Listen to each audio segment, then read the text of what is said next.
भारत माता की जय। ओबीसी। अरे अपना जोश कम हो गया क्या कि भूख लग गई है? इतने जम से नारा देना है कि पंजाब में पंजाब के मुख्यमंत्री तक सुनाई जाना चाहिए कि हमारी ओबीसी की कितनी ताकत है और 10% से हमारा आरक्षण 27% होना चाहिए। भारत माता की जय। ओबीसी। आज हमारे राष्ट्रीय ओबीसी महासंघ के 90वें महाअधिवेशन में यहां पे उपस्थित हमारे राष्ट्रीय पिछड़ा आयोग कमीशन के अध्यक्ष सम्माननीय हंसराज भाई आहिर, यहां पे उपस्थित राष्ट्रीय ओबीसी महासंघ के संस्थापक अध्यक्ष मेरे मार्गदर्शक और जिनके तत्वावधान से पिछले अनेक वर्षों से हम देश में, संपूर्ण देश भर में ओबीसी की मांग के लिए अनेक आंदोलन, अनेक मोर्चा का आयोजन कर रहे हैं, ऐसे सन्मान्य डॉक्टर बबनरावजी तायवाडे सर। ओएसिस फर्टिलिटीच्या तज्ञांनी आयव्हीएफ उपचार पद्धतीद्वारे 1 लाखांहून अधिक जोडप्यांना मातृत्व प्राप्तीचा आनंद दिला आहे। मोफत अपॉइंटमेंट बुक करण्यासाठी आजच संपर्क साधा।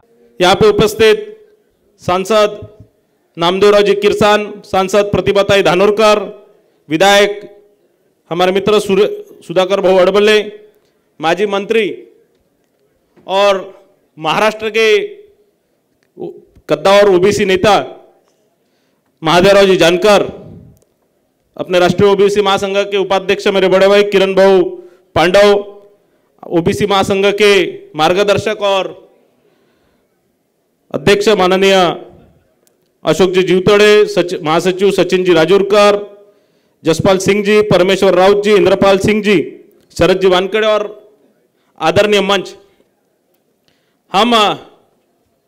मैं ये ओबीसी महासंघ से जब इसकी स्थापना हुई थी तब से जुड़ा हूं। 2005 में जीवतोड़े जी होंगे, तायवाडे सर होंगे, सचिन राजूरकर जी होंगे, जैसे 5-7 लोग ने मिलके नागपुर शहर में एक छोटी सी ओबीसी महासंघ की स्थापना की थी और 2005 से इस विषय में अनेक वर्ष काम करते करते सिर्फ नागपुर से बढ़कर संपूर्ण विदर्भ में अब हमारा सब शाखा खुली, उसके बाद संपूर्ण महाराष्ट्र में, और आज देखते देखते संपूर्ण देश भर में हमारे कहीं ना कहीं शाखा है, हर जिले में हमारी शाखा है और हर जिले में, संपूर्ण देश में हम काम कर रहे हैं, हर राज्य में हम काम कर रहे हैं। और एक छोटे पौधे की जो बबन तायवाडे जी और ये 5-6 लोगों ने जो शुरुआत की थी, आज वो संपूर्ण देश में एक बड़ा वटवृक्ष जैसा एक बड़ा संगठन के रूप में आज हमको देखने मिल रहा है। एक छोटी सोच थी तब कि हमारे ओबीसी पे जो अन्याय हो रहा है उसके लिए लड़ने के लिए एक छोटी सी नागपुर पुरती एक संगठन तैयार होना चाहिए, पर बढ़ते बढ़ते आज संपूर्ण देश भर में राष्ट्रीय महासंघ के नाम से एक संपूर्ण देश भर में एक बड़ी ताकत हमारी निर्माण हुई है। और निश्चित ही सिर्फ अधिवेशन पूरता ही नहीं, ये सिर्फ अधिवेशन हो गया और हमारा आंदोलन खत्म हो गया, ऐसा नहीं है। ये एक छोटी सोच थी, पर आज संपूर्ण देश में ओबीसी विचारधारा के रूप में फैल गई है। इसकी स्थापना भले ही राष्ट्रीय ओबीसी महासंघ की स्थापना भले ही 2015 में हुई, पर एक बोलते हमारे मराठी में कहावत है कि बच्चे पुराचे पाळण्यात दिसतात आणि बच्चे के पैर जब पाळणे में रहता तभी दिखता है। तो वैसे हमारे राष्ट्रीय ओबीसी महासंघ की जब 2005 से काम चालू था तो सबसे पहले देश में जब भारतीय जनता पार्टी की सरकार आई, ये देश के इतिहास में पहली बार 70 साल में एक ओबीसी व्यक्ति को ये देश का पंतप्रधान बनाया गया। और निश्चित ही ये माध्यम से एक ओबीसी समाज को न्याय देने का काम हमारे पार्टी ने किया। निश्चित ही उसके बाद हर साल हमारा अधिवेशन हुआ और हर साल अधिवेशन में पहला अधिवेशन हमारा पंजाबराव देशमुख हॉल में नागपुर में हुआ था। और मैं इसीलिए बताना चाहता हूँ हर अधिवेशन के बारे में, क्योंकि हर अधिवेशन के बाद हमको कुछ ना कुछ मिला है। 7 अगस्त 2016 में हमारा पहला अधिवेशन हुआ, उसके बाद नागपुर में महाराष्ट्र विधानसभा का अधिवेशन था दिसंबर में, हम सब ने तायवाड़े सर जी के नेतृत्व में बड़ा मोर्चा निकाला। तब मैं पहली बार विधायक बना था 2016 में, और सब मुझे बोल रहे थे कि आप भारतीय जनता पार्टी के विधायक हैं, अपनी सरकार के विरोध में कैसे मोर्चा निकालेंगे। तो मैंने बोला मैं पहले ओबीसी हूँ, पहले मैं राष्ट्रीय ओबीसी महासंघ का कार्यकर्ता हूँ, और फिर कोई मैं पार्टी का कार्यकर्ता हूँ। और मैंने तब पूरे मोर्चा में ताकत से तायवाड़े सर के नेतृत्व में हमने मोर्चा निकाला, और उसके पीछे लग के उसी साल महाराष्ट्र में सबसे प्रथम माननीय देवेंद्र जी फडणवीस हमारे मुख्यमंत्री, इनने ओबीसी मंत्रालय की घोषणा की। एक ओबीसी मंत्रालय सबसे पहले महाराष्ट्र में शुरू हुआ। उसके बाद 7 अगस्त 2017 में हमारा दूसरा महाधिवेशन की नई दिल्ली में हुआ कॉन्स्टिट्यूशन क्लब में, और तब हमको ओबीसी कमीशन को संवैधानिक दर्जा देने का काम मोदी जी ने किया। दिल्ली में बहुत बड़ा कार्यक्रम हुआ। हंसराज भैया तब मुझे लगता है मंत्री थे, केंद्र में मंत्री थे, देवेंद्र फडणवीस जी भी आए थे, और कई सांसद वो कार्यक्रम में आए थे, वो कन्वेंशन में आए थे अपने, और उन्होंने शायद से हमारी बात मोदी जी तक पहुंचाई।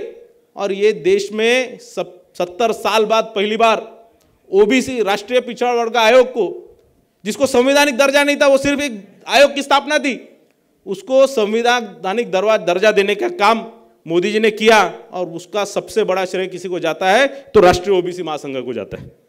तीसरा अधिवेशन हुआ national sports club of India में मुंबई में। वहां पे भी सभी नेतागण आए थे, और वहां पे जब हमारे अधिवेशन के बाद महाराष्ट्र के हर जिले में एक ओबीसी विद्यार्थियों के लिए 500 विद्यार्थियों के लिए हॉस्टल होना चाहिए, ऐसी मांगनी तायवाड़े सर ने की, और उसकी भी घोषणा उसी अधिवेशन में देवेंद्र फडणवीस जी ने किया, और उसके बाद इसका काम भी शुरू हुआ।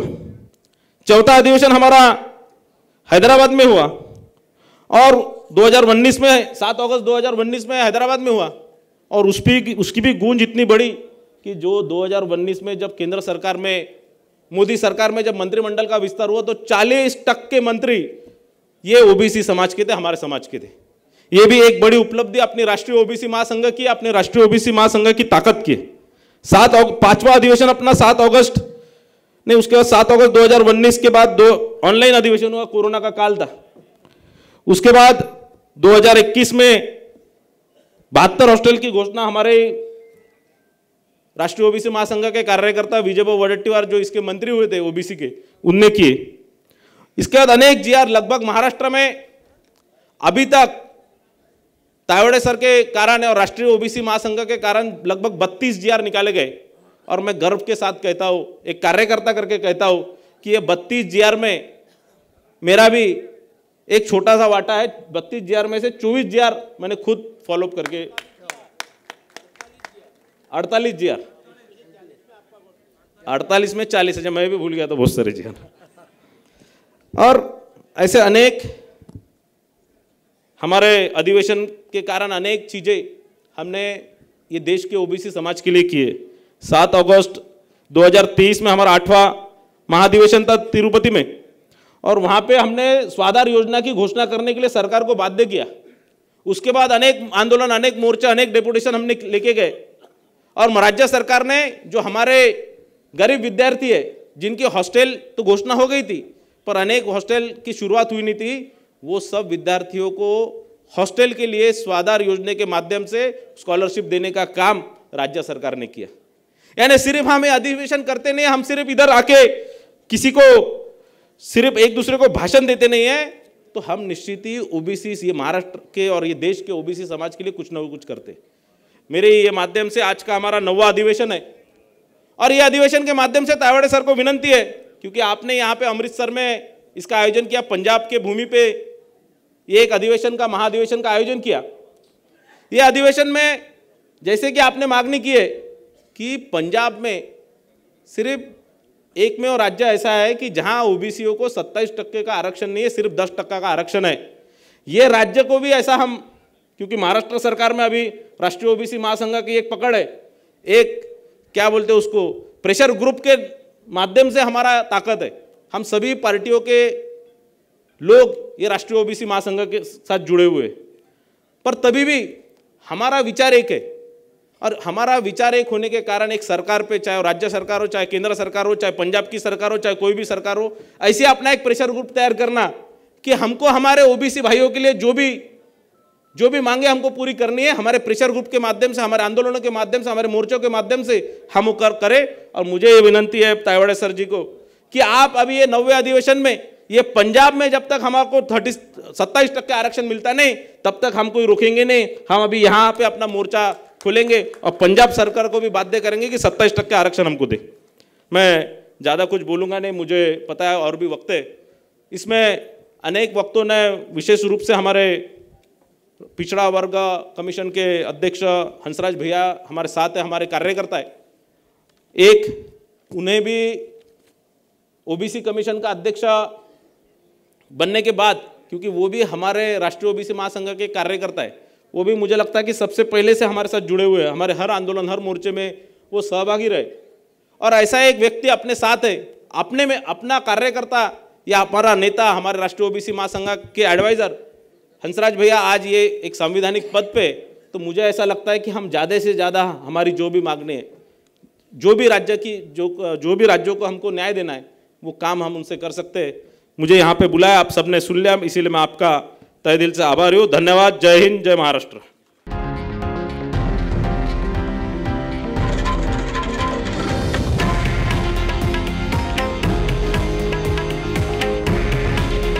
हे आहे देशातील नंबर 1 न्यूज नेटवर्क आणि आपण पाहत आहात TV9 मराठी। काळजी तुमची, हित महाराष्ट्राचं।